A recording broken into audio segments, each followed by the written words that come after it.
Halo guys, sebelum lanjut ke video berikutnya, alangkah baiknya kita kenalan dulu. Nah, perkenalkan, nama saya Sri Herawati, program studi ilmu pemerintahan semester 6, Fakultas Ilmu Sosial dan Ilmu Politik, Universitas Muhammadiyah Sidenreng Rapang.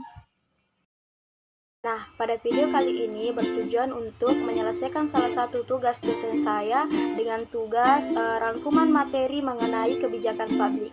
Yuk langsung saja kita ke videonya. Istilah kebijakan publik diserap dari bahasa asing yaitu public policy.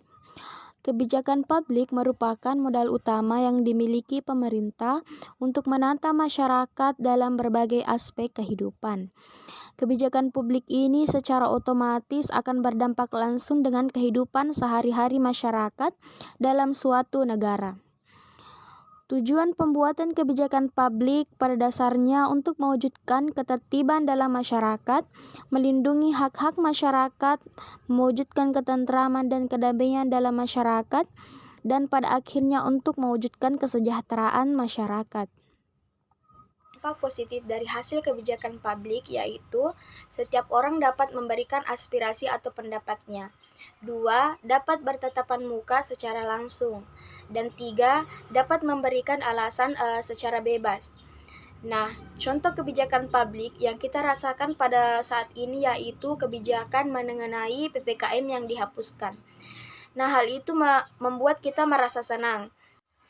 Selain dampak positif, kebijakan yang dikeluarkan oleh pemerintah juga memiliki dampak yang negatif. Contoh dampak negatif yang dihasilkan dari kebijakan yang dikeluarkan, misalnya pada saat ini yang paling meresahkan masyarakat yaitu harga minyak yang tiba-tiba naik dan langka, nilai mata uang yang kita miliki merosot tajam, dan barang konsumsi yang harganya naik. Hingga hal tersebut, masyarakat merasa bahwa kebijakan yang dikeluarkan itu merugikan baginya dalam kehidupan sehari-hari. 3 alasan mengapa kita harus peduli kebijakan publik. Yang pertama, kebijakan publik mempengaruhi kehidupan sehari-hari, mulai dari langit yang kotor karena polusi, tarif ojek online, tagihan listrik, sampai penggunaan media sosial. Semuanya diatur oleh kebijakan publik. 2. Kita punya hak dan kepentingan untuk memastikan kebijakan publik bekerja untuk kita, dan bukan kepentingan politik atau ekonomi tertentu.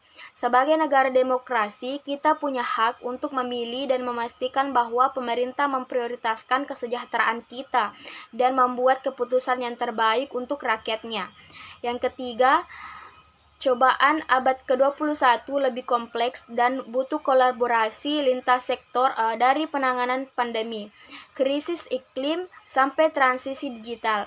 Akan tetapi, efektif jika pemerintah bergerak bersama sektor swasta, masyarakat, dan akademisi, sehingga kebijakan yang diciptakan akan lebih eksklusif, membawa solusi yang tepat. Tiga tantangan yang mendasari kenapa think politik lahir dari membawa intervensi tiga tingkat. Yang pertama, insight. Melalui insight, kami menyajikan analisis praktis dan berkualitas sebagai kerangka dan inspirasi bagi penyanjung kebijakan. 2. Akademi. Dengan akademi, kami membuka pintu bagi profesional muda dan sektor publik, swasta, dan sipil untuk menambah pengetahuan teknis dan strategis tentang kebijakan publik. 3. Community. Lewat community, kami membuka ruang bagi masyarakat untuk berpartisipasi dan berhimpun dalam topik-topik kebijakan publik. Tadi materi rangkuman singkat dari saya.